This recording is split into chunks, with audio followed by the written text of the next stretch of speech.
Dan di hari Selasa ini Keren akan melaksanakan webinar yang bertemakan New Era of Personal Data Protection and Cyber Security in Industry 4.0. Mungkin supaya untuk awalan aja ya, mungkin teman-teman sudah ada yang pernah membuka website ini yang tampil di layar, haveibeenpwned.com.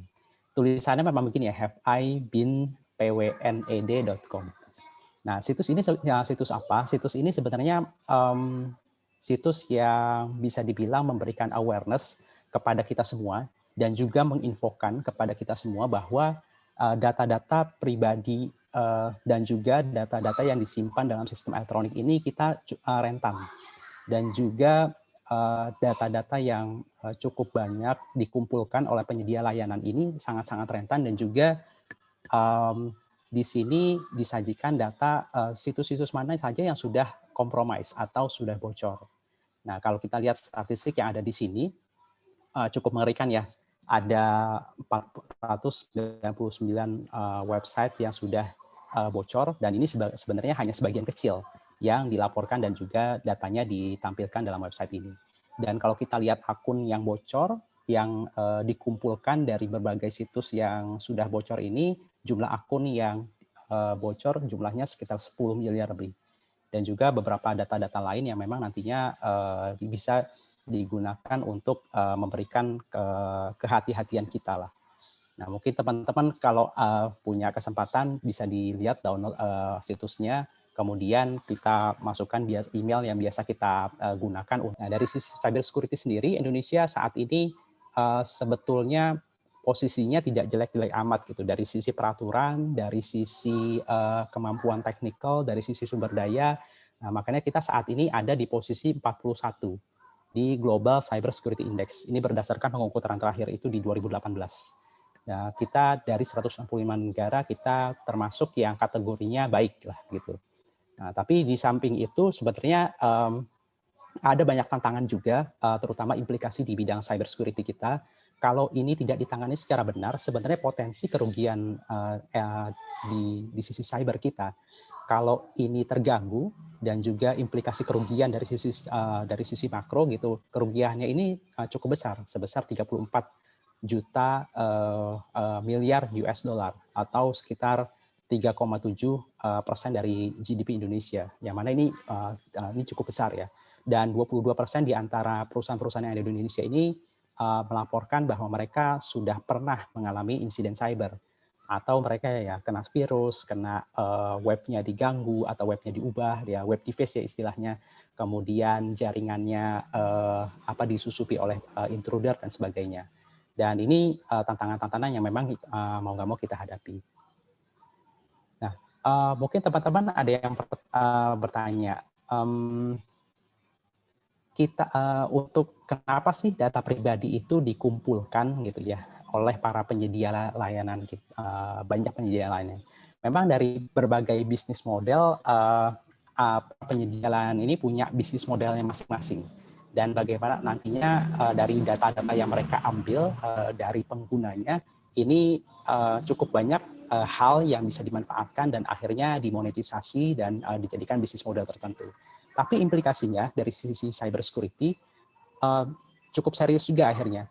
Dan dari sisi cyber security, para threat actor atau hacker ini akhirnya juga mengincar data-data yang memang sudah dikumpulkan oleh para penyedia elektronik tersebut. Saya ambil contoh dari kalau para penyedia e-commerce, mereka mengumpulkan data-data pribadi sampai dengan data-data seperti kartu kredit, email, informasi pembayaran dan sebagainya.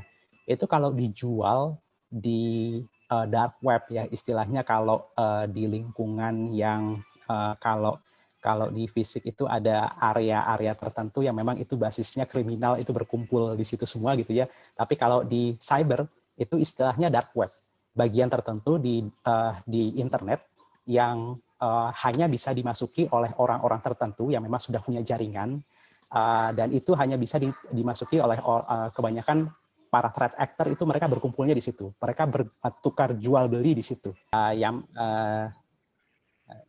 Ini kita jangan sampai kita membuka email yang dari orang yang kita kenal, Kemudian kalau kita dapat web links dari orang yang kita kenal juga jangan sampai dibuka. Kemudian terapkan two-factor authentication untuk penyedia-penyedia layanan yang memang sering kita pakai gitu ya.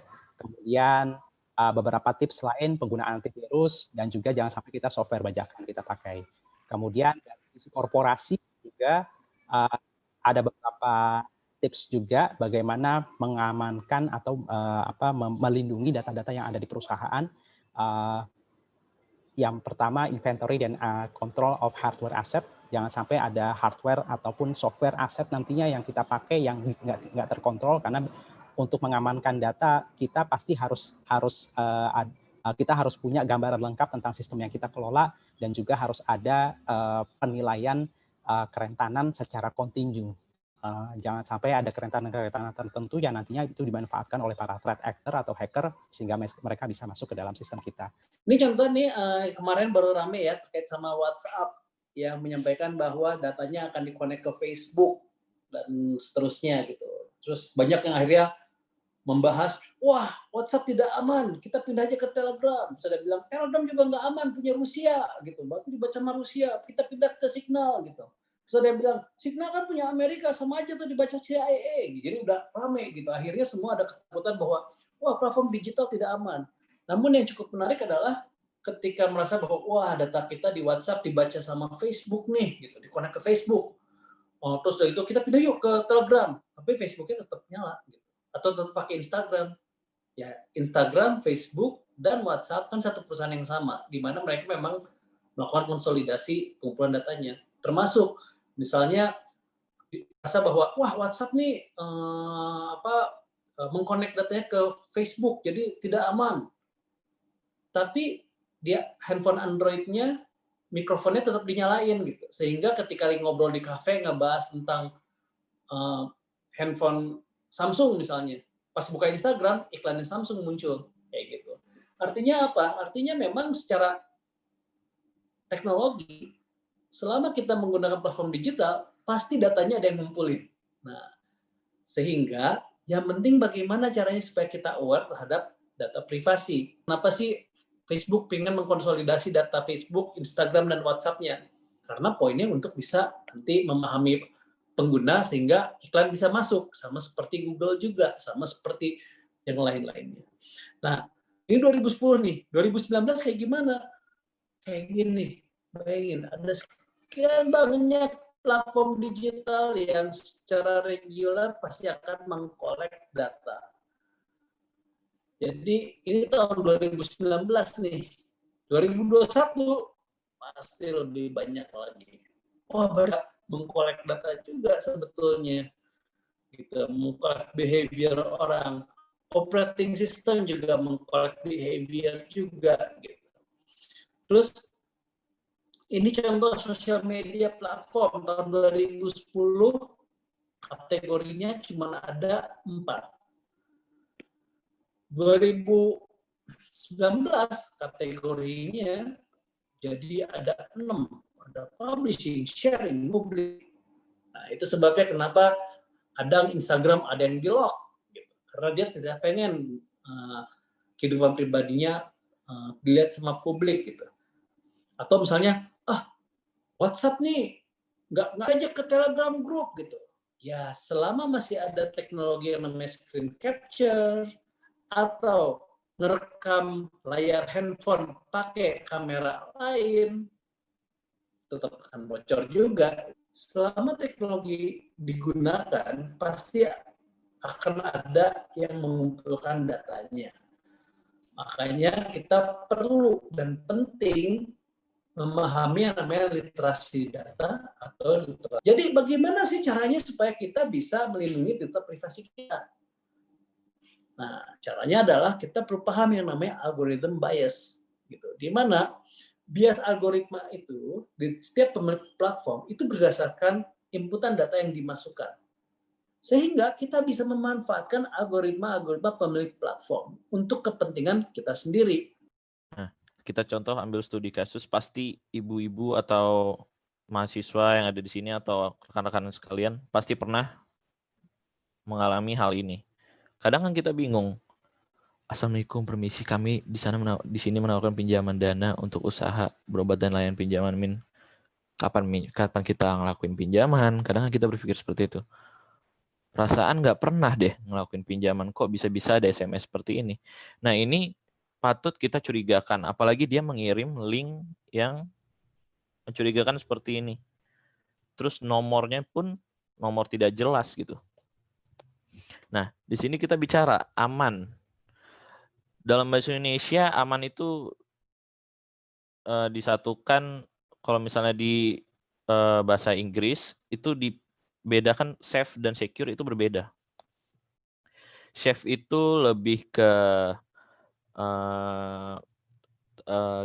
seperti misalnya kita punya rumah, kita punya CCTV, punya pagar yang ada listriknya mungkin, yang pasti nggak akan dimasuki gitu. Kita di situ kita bikin statement, wah rumah saya aman nih, 20 tahun nggak pernah kemalingan kok.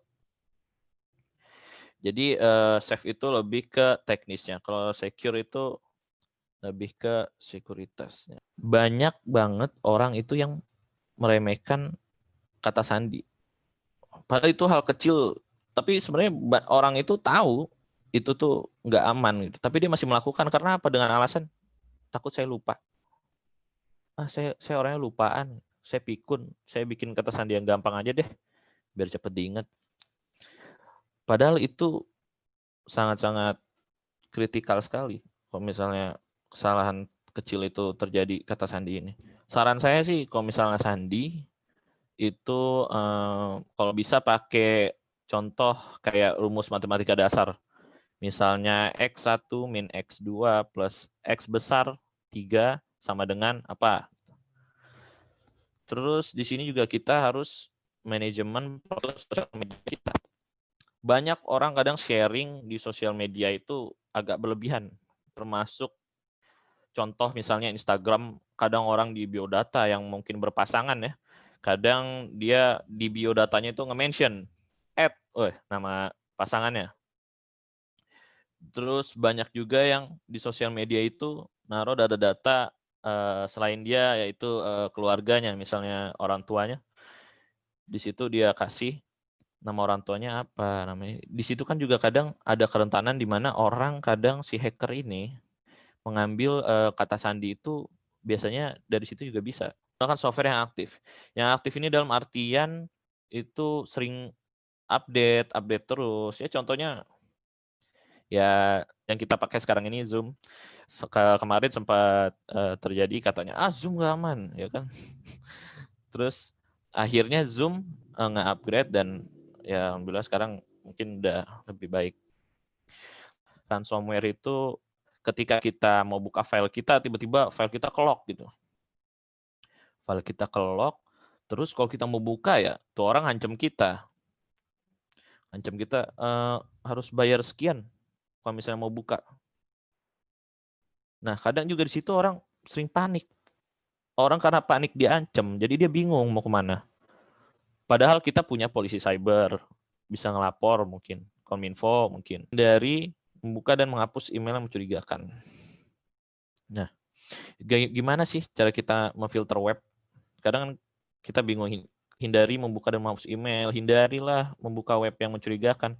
Yang mencurigakan itu yang seperti apa sih? Mencurigakan itu ya contoh kita buka web, tiba-tiba di situ ada ads, klik. Anda memenangkan iPhone 8, misalnya. Anda memenangkan iPhone 12. Kadang kan suka ada seperti itu. Kadang juga kita bingung ketika kita ingin download app sesuatu, di situ ada agreement, dinyatakan apakah Anda setuju jika Anda men-share data Anda kepada kita. Kadang kalau kita nggak klik accept, kita nggak agree, kita nggak bisa pakai itu apps, ya kan? Kita nggak bisa pakai itu apps. Mau nggak mau, jadi kita harus klik agreement-nya itu kita I agree dan accept. Kalau nggak, kita nggak bisa pakai itu.